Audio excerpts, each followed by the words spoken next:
Okay, let's discuss cells. So, early in Earth's history, around 4.5 billion years ago, the Earth was formed. So, for the first 1 billion years, there was no life really. More geology, rocks forming across the mantle. Eventually, the elements combined through random events. Some were successful, some were not, to form cells. And that's when life began. Okay, so according to what we call a cell theory, okay, cells are the fundamental, the simplest structural. So cells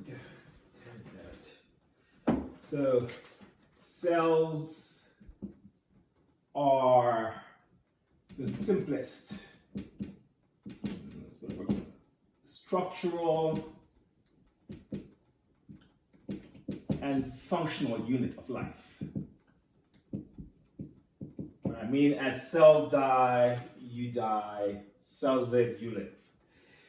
And we know that after the initial ancestral cells were formed, around 3.5 billion years ago, all of the cells coming forward came from pre-existing cells. Okay, so this part of the theory, especially in terms of modern life, all modern organisms came from previous cells. So cells come from your ancestral cells. First, we had unicellular cells, organisms, like microbes, bacteria, archaea. Eventually, these unicellular organisms formed multicellular organisms in terms of by basically engulfing other cells. Okay, so unicellular life begat or gave rise to multicellular life. Organisms, that's us, primates, okay? And so there's this idea, or this term we use called LUCA, the last universal common ancestor, or ancestral cell. So you have your LUCA, right? Last universal common ancestor. And that can be interpreted in different ways.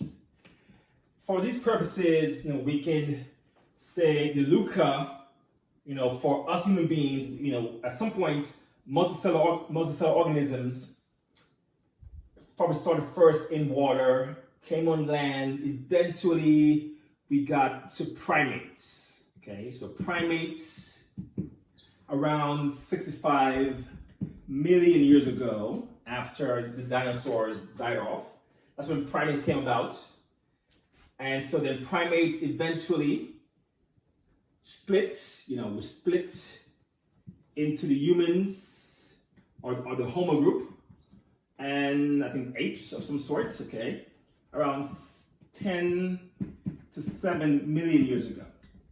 So if you want to look for a last universal common ancestor for human beings, we can go back to primates. That's when we shared the same status, same ancestry with apes.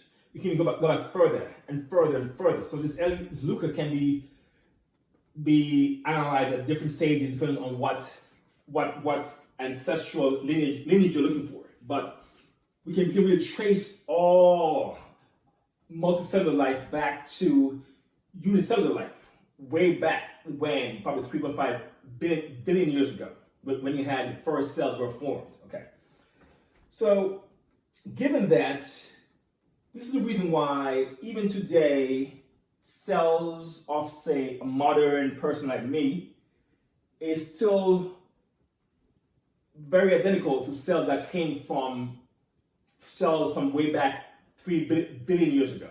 Okay, so, and based on that, we're able to then, really say, do experimentations on animals and apply the findings to human beings, because we know we have the same kind of cell chemistry. same kind of cell organization, same kind of cell functioning. Okay. All right, so let's then look at how cells are put together. All right, and basically this is basically true for most cells. So the cell structure or cell organelle. So in your cells, you have tiny organs that carry out certain functions. So these cell organelles found in the cell cytoplasm, okay, and they include organelles such as the mitochondria. The mitochondria is one of those pivotal developments in our evolution. This was formerly its own bacteria. Okay, so mitochondria was swallowed by another cell. So it's really an engulfed bacteria that got repurposed to start to make ATP. So its job is to produce ATP. And once cells were able to do this process and do it by using oxygen, that's really when life, in terms of multicellular beings, flourished. Now we're able to support a multicellular big person like me because we're able to make enough energy, okay, with mitochondria. We have ribosomes.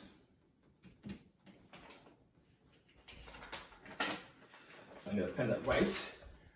Ribosomes are another critical organelle. These organelles, or ribosomes, these ones in particular are good for making proteins. And as we mentioned before, proteins are really the molecules of life. Okay, so yeah, to be able to make them is the critical event in life's progress and evolution. We have your endoplasmic reticulum. Okay. This one comes in two forms. You have the smooth ER. This one is known mostly for being able to detoxify things that may kill the cell, harm the cell. Also good for making fats, making lipids, things like your hormones, testosterone, estrogen, progesterone are made here in the smooth ER.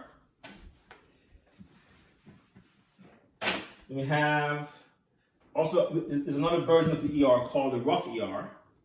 Rough in that it's studied by ribosomes. So the rough ER is more involved in protein synthesis and modification. So it helps to kind of modify and fold proteins into their tertiary and quaternary structures. Modified fold proteins. It's the job of your rough ER. And then we have, what else do we have for organelles here? We have your Golgi apparatus.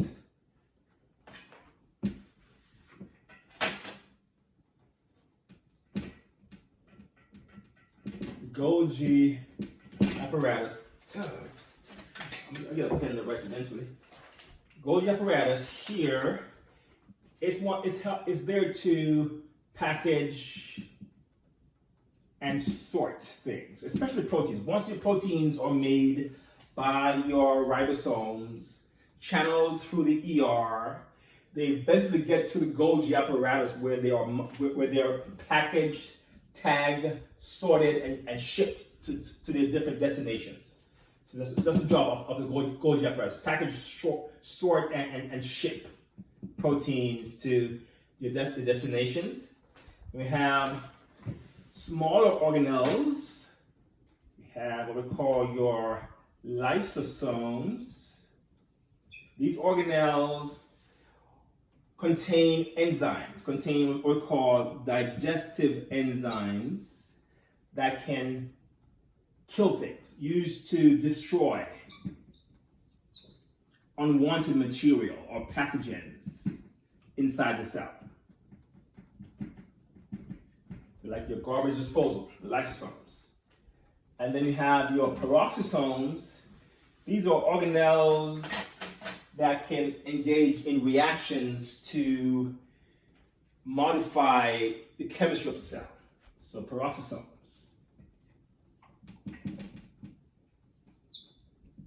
Can get involved in chemical reactions to, for example, modify the chemistry to reduce unharmful end products from various reactions. Chemical reactions to modify harmful